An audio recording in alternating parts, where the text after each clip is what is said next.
Thanks for tuning in to High on Horror. I'm Drew.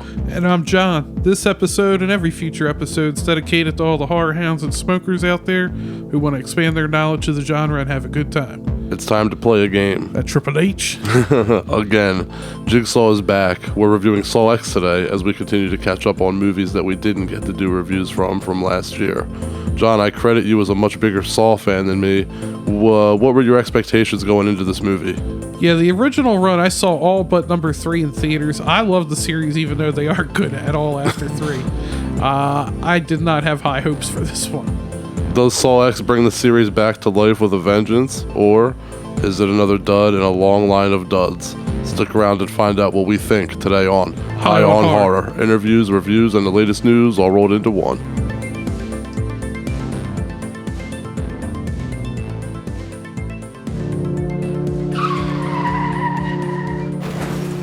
You know we're going to get into the goods before we get into the goods. You know what time it is. The good goods and strain wreck. All right, so we got some Cherry Punch here, 24.93% THC. Ooh, all right. As always from Leafly here, Cherry Punch is a potent sativa hybrid marijuana strain cross between Cherry AK-47 and Purple Punch F2. So not an F5, just an F2. Bred by Symbiotic Genetics, Cherry Punch, also known as Black Cherry Punch, is widely celebrated for its bold cherry flavor profile that comes from dense citrus terpenes. Consumers who smoke this strain say it smells fruity and rich and a little skunk-like. The high you get from smoking Cherry Punch is uplifted and relaxing, perfect for jamming out to a new album or even taking care of a few errands. This strain is ideal for those seeking relief from anxiety and stress. Cherry Punch buds come in a dark green color with purple specks and striking orange hairs. You even said you could see the purple hairs across the table. From across the table. Yeah. Says you'll feel relaxed, happy, and focused.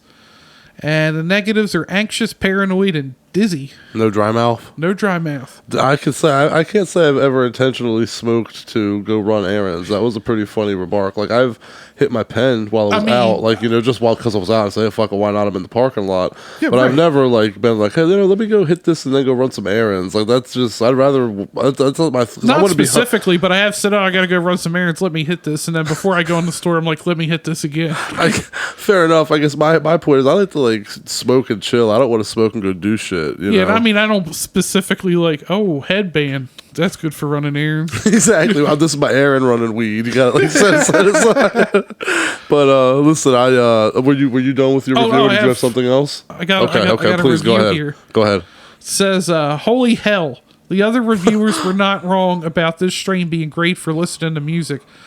I just got done having a mental breakdown, and they trademarked it. It's a trademark logo by Breakdown. Okay. And smoked a bowl of this. Y'all, I've probably listened to Creep by Radiohead hundreds of times. This strain got me connected straight to Tom York's soul. S2G. Do you have any idea what the hell that means? No idea. Is this something we're going to have to look up? Yeah, one of the kids tell us because we don't understand this. Us old What guys. is it? I'll look it up right now. What is it? S, the number 2, and the letter G. S2G meaning, let's see what it means. S2G and meaning simply means swear to God. Okay, makes sense. So this strain got me it said this strain got me connected straight to Tom York's soul. Soul was all capitals. I swear to God. In that moment, I was the creep. I was the weirdo. Needless to say, good strain for mood improvement / stress relief. Also tastes super sweet and berry-like. 10 out of 10 strain overall. It's definitely now in my personal top 5. So I smoked this weed and it made me feel like a creep. 10 out of 10. Because they were listening to Creep. So I took it as in it immerses you in the music. So he became the creep. He became the weirdo. It's very philosophical. It is. It's profound. Listen, I was going to bring this up. I know you're not a big fan of The Crow, but it was really cool because last Wednesday I got to see The Crow for the 30th anniversary re-release of its. It's been the 30th anniversary of its release, so they put it back out in theaters. And I got to say, honestly, it was crazy seeing it again. It was one of the first films I ever saw in the theater. I was 7 when I saw it, and this movie Seems impacted like me. a little young to see it. It was, but my parents, remember there's that meme on the internet that it's like watching movies with my dad. It's like it wasn't kid shit. It was Predator and Aliens and Terminator and the Crow and RoboCop, and in a way I had that much going for me as a kid. I got to see that good shit. You think about that. RoboCop was marketed to kids, and it was. had an original X rating. Yeah, but 80s and 90s were so much better. Yeah, the Crow impacted me though like a lot, so much so that I even got married on Halloween because of it. And ever since the first screening, it's been one of my favorite movies. And I think that at this point, it actually might be my favorite movie, like 1 or 2, right there with Halloween. But the thing is, I'm used to seeing and hearing it on home video. Think of how long ago that was, right? Like, I'm 37. I was 7 when I saw it.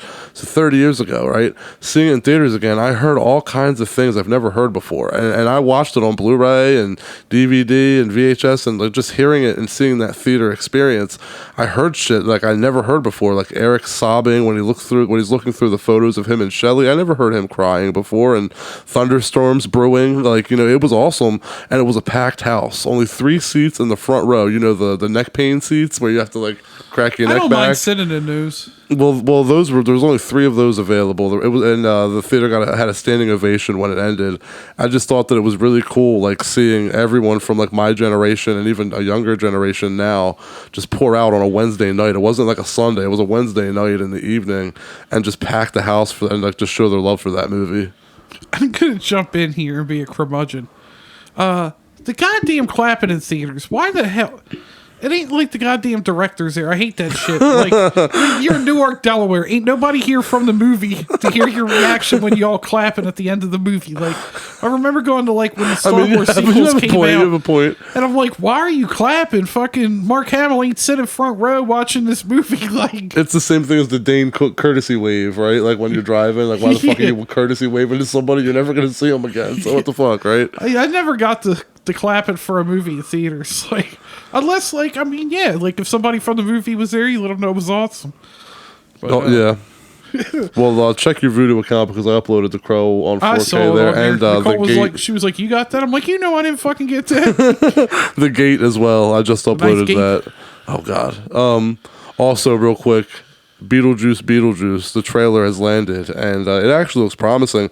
I trust Tim Burton with his own stuff. He, like Rob Zombie, he's better than Rob Zombie, but like Rob Zombie, he does his own projects well. I love his style, but his style does not work with other people's work. I've said that before. Tim Burton doing Charlie and the Chocolate Factory and Alice in Wonderland. Batman. Well, Batman was okay. 89. Batman Returns was where it started to get like the Tim Burton influence kind of really kicked in. Okay, so you're like me. You're not a big Batman Returns fan. No, that because Tim Burton started to really show his style started to bleed through a little bit. He got a little bit free with that movie, and you could tell. But according to Google, the plot for Beetlejuice is 3 generations of the Dietz family return home to Winter River after an unexpected family tragedy. Still haunted by Beetlejuice, Lydia's life soon gets turned upside down when her rebellious teenage daughter discovers a mysterious portal to the afterlife. When someone says Beetlejuice's name 3 times, the mischievous demon gleefully returns to unleash his very own brand of mayhem. What do you think of this? Are you looking forward to it? Did you see the trailer? I saw the trailer. I don't think I've committed myself to thinking it looks good or not. I'm just kind of waiting to see how it goes. I mean, the trailer looks okay. I'm not trying to get too overhyped about it. Do you like the first Beetlejuice? Oh, yeah. Though, right? I haven't watched it in years, but I used to watch it a lot when I was a kid. I think everybody likes that movie. So this is one of those ones where it's like, don't resurrect it and make it suck. Like, please make it count for something. I mean, it was like even one of those like really weird movies that like even my mom liked. Yeah, totally. That's what I'm saying. Like his own, like Tim Burton was always his best when he did Big Fish and Charlie. I just said Charlie and the Chocolate Factory. No, like Big Fish and Edward Scissorhands. And, this movie, Beetlejuice, like whenever he did those movies, he always flourished. I always liked his own work.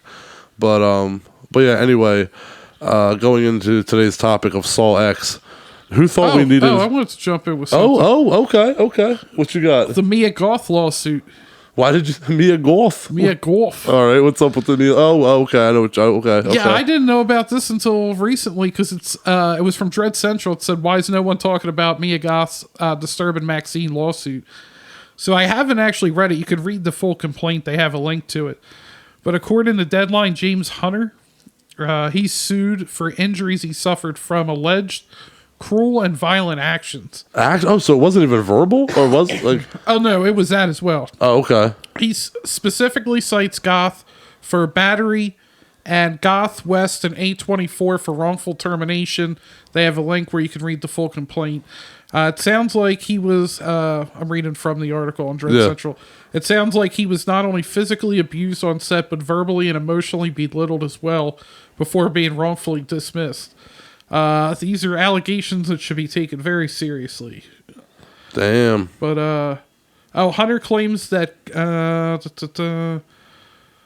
let's see, it gets into it. Hunter alleges that his role as dead parishioner required him to lay on the ground covered in blood. During one scene, Mia Goth was supposed to step over him and run. However, Goth stepped on him and the actor stepped on the actor, Jesus, if I can read, during a take. Hunter complained to the second assistant director, and that's when things got contentious. Hunter claims that Goth then purposely kicked him in the head with her boot during the following take. Wow. According to Hunter, damn, she was Randy Orton punning him. Goth then mocked and belittled him in the bathroom afterwards. How does he know that? Like, what? How does he know that she belittled him in the bathroom? The next day, Hunter was dismissed, even though he was supposed to have 2 days of shooting. And, apparently the jarring behavior isn't the first time Mia Goth has been in the news for disturbing reasons. She recently remarried and had a child with documented abuser Shia LaBeouf. I did not know what the fuck. Okay. That, mostly because I'm usually never trying to know anything about Shia LaBeouf, who Goth met when working on Lars Van Trier's controversial Nymphomaniac. So, interesting. No, that's so it sounds like wrongful termination. What it sounds like is Mia Goth kind of wanted to just fuck with this dude, and then A24 and Ty West, knowing that she's the star, kind of were like, hey, we're gonna. Have you watched Pearl? Let's get rid of this guy. She says she's a star. Yeah, she is. That's still not cool though. If all that's true, that's fucked up, and I hope that guy gets what he has coming to him. I like Ty West. She can kick me a little. And A24, they're a good company. But nobody should act like that or be treated like that. That's Stallone's acting like that on the set of Tulsa King. I don't know if you've heard about it. Not physical, but he's been a real asshole to the point where he's like belittling people like on set, calling them fat and stuff like that. So I don't like that shit. I'm still gonna see Maxine. Oh, of course, yeah. It's probably gonna be amazing as well. But all right, but yeah, I cut you off when you're trying to get into Saw X. But, no, you're good. You're good. Yeah, I just saw that today. It's funny because they are right. Like, why is nobody discussing it? It's the first I've heard of it. Right. Okay, yeah. So going into Saw X, I just wanted to say, who thought we needed Saw 1.5? Because that's what Saw X is.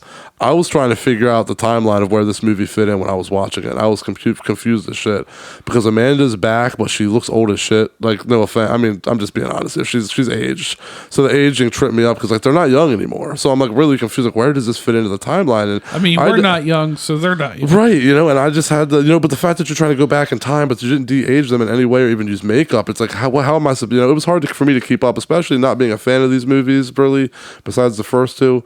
So I had to read online that it takes place between Saw and Saw 2.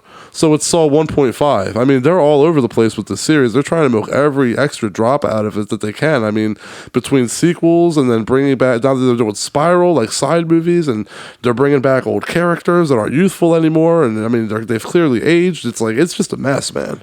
Yeah, I already knew ahead of time where it was placed in the series. That was one of my problems with it.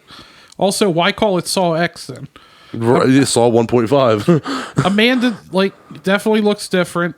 Also, why are you making the film between 1 and 2 now, 20 years later? That's what I'm saying. After the original, they look old as hell. It's like, it just doesn't work, But yeah, before we say too much, I guess let's wrap it up. Let's wrap up the smoke session.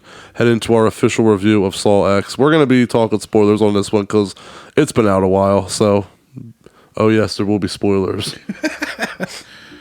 All right, Tobin Bell is back as everyone's favorite trap maker, Jigsaw. Like we stated, this is set between Saw 1 and 2. John Kramer, also known as Jigsaw for those of you not in the know, has been informed he has months to live as he has an inoperable brain tumor. He attends a support group meeting for people with cancer.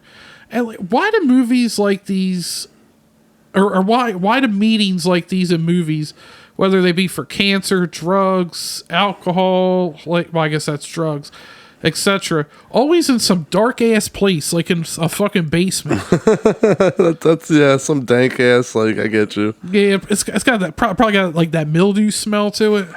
Stale coffee. Stale coffee. Yeah, that's a good one. Anyway, he ends up learning about an experimental surgery and procedure from another member he runs into while out for lunch. John contacts the daughter of the doctor, Cecilia, and arranges to come to Mexico City for treatment. Real quick, I want to point out this is the second film besides Spiral not to be released in October. And it's the first film set in Mexico and the first film not to feature police investigating a crime. This didn't come out in October? Nope, did not. No shit. Okay. I can't remember. I think it came out pretty close around there. September maybe or something. Yeah. But damn. So John shows up and everything. He's set up with a place to stay and a driver. He gave them a good amount of money, so they should be taking good care of him. John undergoes the procedure and he's told he's cancer-free. Feeling good, he decided to buy a gift for Gabriella, another patient in the program. When he shows back up at the clinic, he finds no one's there and a video that simulated his brain surgery. He then discovers he has no scar from the surgery. He realizes at the time he'd been scammed.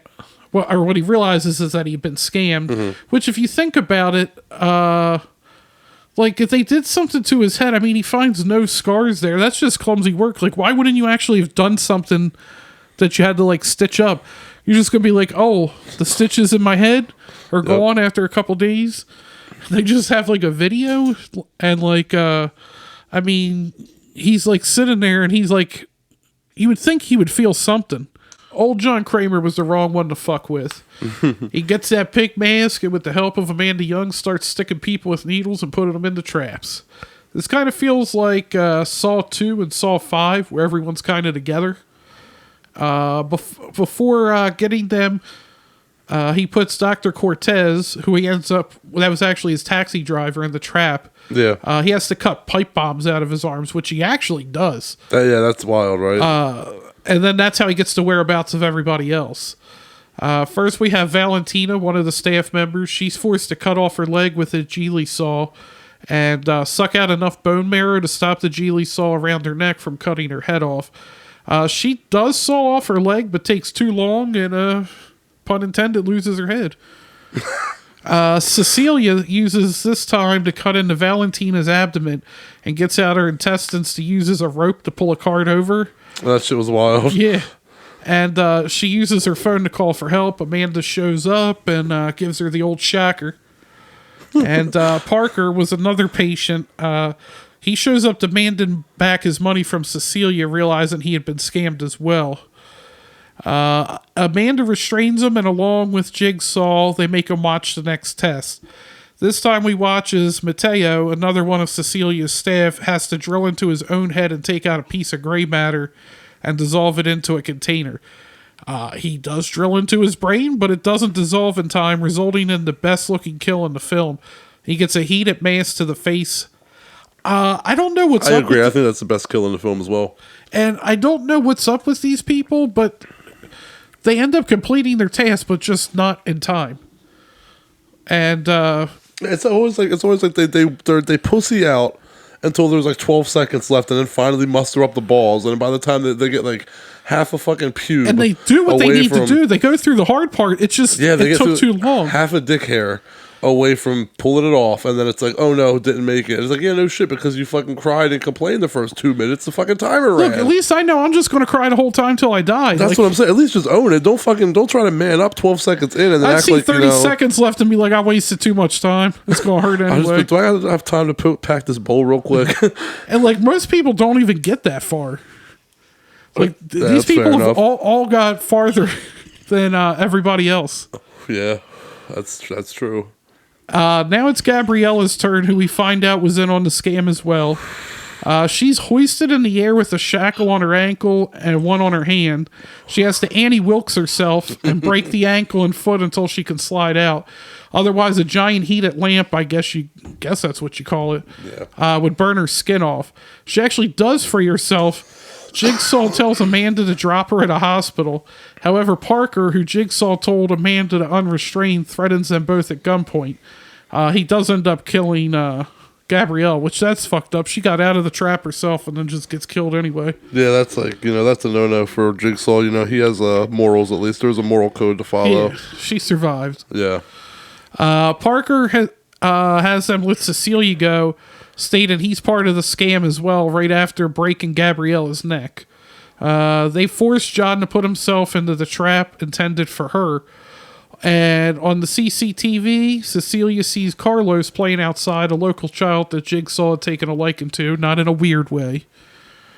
It took me a second. That weed's hitting me. It had a delayed reaction. A cherry punch. Yeah. They bring him in and strap him opposite of Jigsaw. He tells Carlos not to pull the lever. They begin being waterboarded with blood. When the handle's pulled, the person's pulled away from the blood and is able to breathe. Carlos even helps Jigsaw out a little bit. Parker and Cecilia leave to go into the room to retrieve the money. They trip a wire and become trapped in the room. I felt like this was the most obvious shit. Yeah, it was. Felt like Alien versus Predator had better traps. I was going to say it felt like Saw 6, I want to say. It's the one where like Hoffman gets thrown into the glass container and then you're like, oh. Bro, I'd have to rewatch them. I can tell you 1 and 2 really well. After that, it's a fucking blur.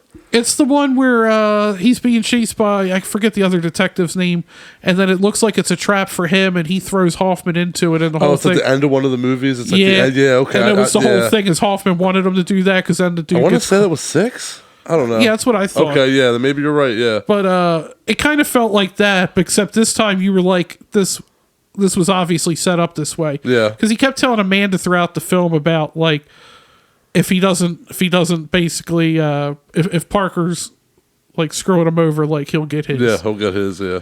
Which, apparently he knew all along.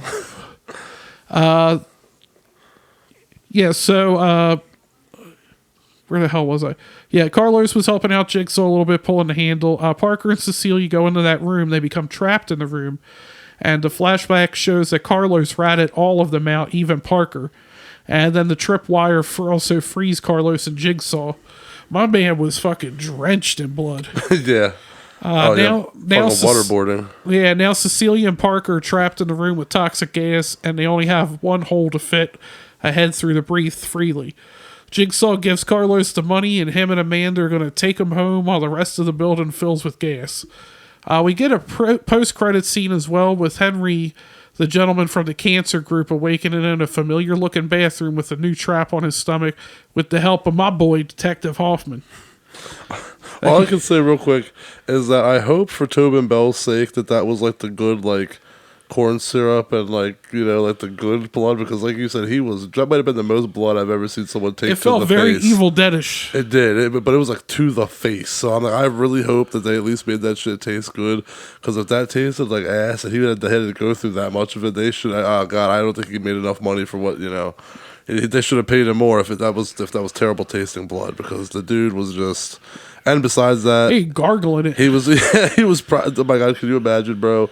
Fucking mosquito food. Imagine just going outside covered in that. Just you're gonna get eaten the fuck up. Like yeah, I hate bugs, so I automatically go to. You see our infested review to hear my phobia of bugs. But anyway, John, what do you rate the movie? Sorry to cut you off. Before I get into my review, I want to point out this is the highest rated Saw movie in the entire franchise, even more so than the OG Saw. What? Yeah, if you look at the Rotten Tomatoes score. They must have really beat the shit out of the OG Saw. I would have assumed the OG Saw had a good routine. I don't keep up with the Saws like that. I don't know their ratings. It had a decent one, but this is considered the highest rated Saw movie in the entire franchise. Wow. Yeah. Okay. So what the fuck? Okay. You mentioned earlier and kind of pointed out more throughout the episode, I'm probably the bigger Saw fan. I mean, I even like the bad ones like 5 and onward, especially like Jigsaw. I mean, That's kind of where it started getting really, really bad for me, was Jigsaw. I skipped school and I went and saw the original one in theaters. I mean, but even the bad films had good traps. This film really only had one good trap, in my opinion. Like I said, when the original information was released for this film, I don't know who needs to hear this, but Jigsaw's not supposed to be the good guy. He is the antagonist, not the protagonist. Yeah, exactly. I don't like having sympathy for him. That's not my thing. I also, you don't have sympathy. You more kind of go, I get where he's coming from. Yeah. But I also felt like he was way more John Kramer in this film than he was Jigsaw. Yeah. Oh, yeah. That is a good point. Father figure and protector Jigsaw was just weird to me. I saw one review that said this was Saw with heart, talking about the emotion. I once saw with literal hearts. I once saw without heart. Like, I once saw with the heart cut out. Yeah. Saw's not supposed to be an emotional roller coaster. No. Like, they started this partially with that bullshit in Jigsaw where he felt bad. He put the guy in the trap and rescued him. That's where, they've made John Kramer too soft as of late. Give me Jigsaw getting his shit beat out of him by Detective Matthews and laughing about it in Saw 2. I give this a 2 out of 10. 2 out of 10. No, it's funny because, I just wanted to say that you complete me because, you said, like we said a few times that, you're the bigger Saw fan. It's like, yeah, like that's why, we work because it's like, you mentioned last episode about how you're not that big of a My Bloody Valentine fan. And it's like, I love that movie. So it's like, when it comes to movies, like people like question like, I thought he knew a lot about horror, but he doesn't know about Saw. And it's like, yeah, I have to like the movie to know a lot about. I'm not going to be an expert on like every movie that I don't like. Why would I be an expert on the Saw movies if I like 2 of them? Dude, I remember. So it evens out that like you're the Saw guy. I'm the slash My Bloody Valentine guy. Like we have our strengths and weaknesses. We work well as a team. I like having you across the table from me. Physical media. I bought the first 5 Saw movies as soon as they came out on DVDs at Walmart. Unrated. I watched all the special features, like how they did the trap. Like I love the Saw movies. But it's like they get bad after 3. Yeah, it's like the way you just threw your hands up. You all can't see it, but he submitted. He threw his hands up and said they get bad after 3. I was gonna say it's like Hellraiser, where like some people like the 3rd one. I mean, I was gonna say just enjoy the whole series, even though everybody admits they get bad. Yeah. It was too much for me.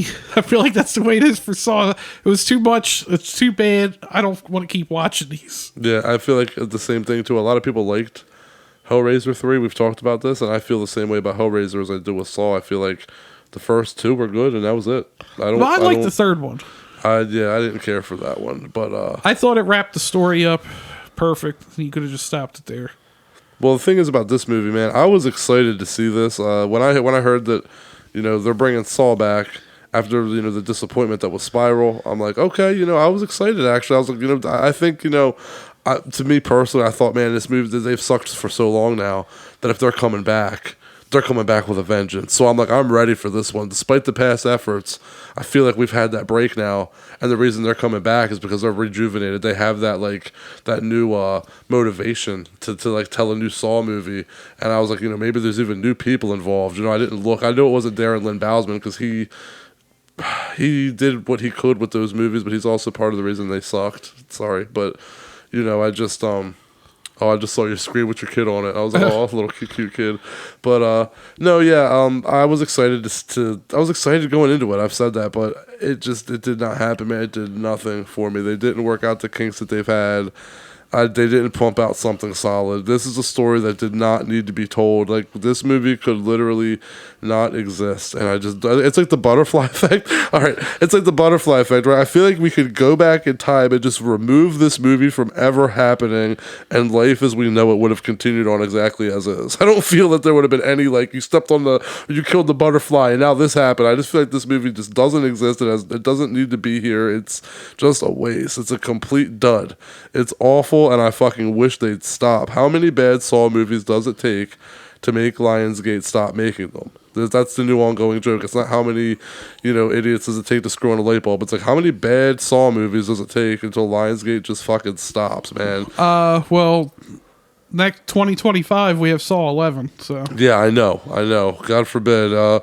It's like a riddle, I don't get it. The final shot of the movie, though, I will say, like, when I saw them walking out in the sunlight, I legit laughed out loud. I laughed out loud and I shook my head and I face palmed and I thought, my God, why is this scene in a Saw movie? What the fuck just Right? happened? This whole like trying to come at it from like, I get it. We've beat this horse to death. We have beat this horse to death. So you know what? Let's try to take a new approach. Let's take the emotional approach.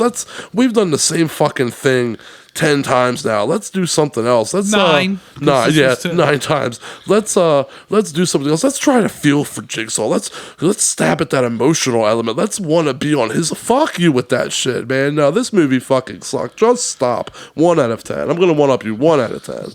Look, Jigsaw is, again, not supposed to be sympathetic.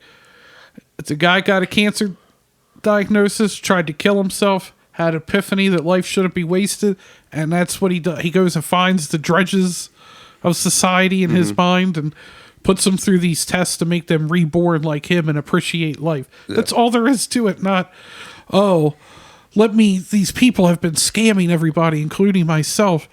We need to get these bad people. Like, yeah, it's like he became like this like moral hero, almost. I guess you could argue with the insurance people from Saw. It's five or six blend together for me. It's one of those two, but like maybe the insurance people was him going after, but it was always people that you're like, I can understand why he did this, but they're not the worst people of society. They're just like doing stuff too. Yeah. Right, but again, highest rated. Let me go look it up real quick. I forget. Saw X Rotten Tomatoes. So I guess Saw 11 is gonna be like. They have no idea. Well, I'm gonna say Saw 11. That's gonna be Saw 2.5. Right? They're gonna do a one now that's like now 20 years later, but a middle film between two other movies because like they're just trying to. It's so bad because they can't do the future movies because everybody's dead. Can't go back and do prequels because that's done. So they're literally trying to make sequels that are like in between movies, like sequels to sequels. It's really bad, man. Like this shit has gotten out of hand, dude. People, okay. I got up Rotten Tomatoes as an 80% on Rotten Tomatoes. What? Audience. This movie has an 80% on Rotten Tomatoes. Oh my fucking God! Hold on. Audience score is 89%. We are by ourselves. Dude, the fucked up thing is, all of these people like messaged us and we're like, "Where's your Saw X review?" They're probably thinking we're giving it a good review. Sorry, guys, nah. The critic consensus on Rotten Tomatoes, led by a franchise best performance from Tobin Bell. Saw X reinvigorates the series with an installment that has a surprising amount of heart to go with all the gore. No, we don't. Audience score, adding dimension to the franchise's main characters while still leaving plenty of room for gruesomely graphic horror these movies are known for. Saw X might be the best sequel in the series so far. Wow, guys, y'all standards are fucking low. That's all I'm gonna say. We're on an island by ourselves, apparently, on this opinion. But buddy, I'll stay here on this island. I'm good here. I'll stay here. I'm good, brother. I'm not brainwashed. I'm not gonna get brainwashed into believing that shit. That movie fucking sucked. I'm sorry, that sucked. It's because all the woke. Yeah. I mean, if you enjoy it, good for you. But fuck that movie. Yeah, fuck that movie. And going into Saw 11, again, you know what I'm going to do? It's going to get 100 on Rotten Tomatoes. I'm going to wait and see that shit when it's free on Peacock or fucking Amazon Prime or Paramount Plus or whenever it's on one of the streaming services. I will not put my money into any Saw movies anymore. The last time I put my money into a Saw movie was for the 20th anniversary of the first film that you got me a cool ass poster for it, right? Was it the 10th or the 20th? Mine was, I think, the red one, the red poster. That was 20th, right? Anniversary of Saw? I think it was 15th. Okay, that's because it was when I was working at the movie theater. We got a bunch of those. That's the last Saw movie that I saw in theaters. I didn't see anything after the re-release of the first one. I've seen... Up until Jigsaw, I saw all but 3 in theaters. And then I didn't watch Spiral, and I didn't watch this one in theaters. Yeah, I can't blame you. Yeah, like, oh man. The one that still bothers me is Final Chapter. That one's so bad. Oh, yeah. Yeah, like I said, I just think that it should have ended with 3. It should have ended after the third one when he died. That's it. He should have died, and it should have just ended. And then it could Look, he died. Honest to God, though, I told you, like Halloween. I personally, I would have stopped after 1. I don't think it needed to go on. I really don't. Just like Halloween 1, it wasn't supposed to. Halloween 1, just like that movie. It's like that could have totally been a standalone masterpiece by itself, or it could have spawned a series. And it's like I just feel like both Halloween and Saw suffer from that. Like it should have just been left alone mentality. And like with Saw 3, you mentioned Jigsaw dying. Also, everybody involved in the traps died. The only person alive is the guy who's going through the trap, and he's getting trapped in the room because he didn't listen to the instructions, and he gets trapped, so he's going to die in there. Wraps everything up. Everybody's dead that needs to die. And go figure, Jigsaw's the only person who gets put in a trap who doesn't die. What a coinky dink! But did we act with it being Saw 1.5? Well, with it being Saw, he did die. No, in this movie it's Saw X. I'm saying he's the only one in the trap that didn't. But I'm saying, like, you know, just what a coinky dink, you know, that he. No, it's because Carlos told him everything, and he knew it would work out perfectly. That's gonna just turn into me ranting if I say any more about it. So I'm gonna let's leave just it wrap there. this up. Yeah.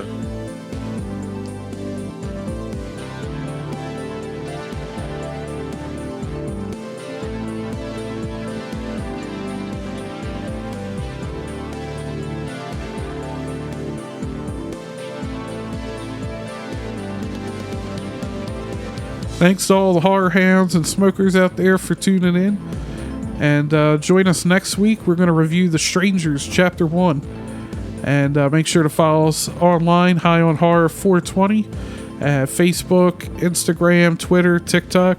Also, YouTube. We've uploaded all of our episodes. They're still all just audio only, but they're all there on our YouTube as well. We have a whole playlist. You can start from the beginning and listen to all of them. Send us an email at highonhorror420@gmail.com for those PPA questions. Check out our website, highonhorror.com. And I guess I'll about wrap her up. Catch you later. And if you all like today's episode, please hit or stab those like and subscribe buttons. It helps a lot. See you all next week.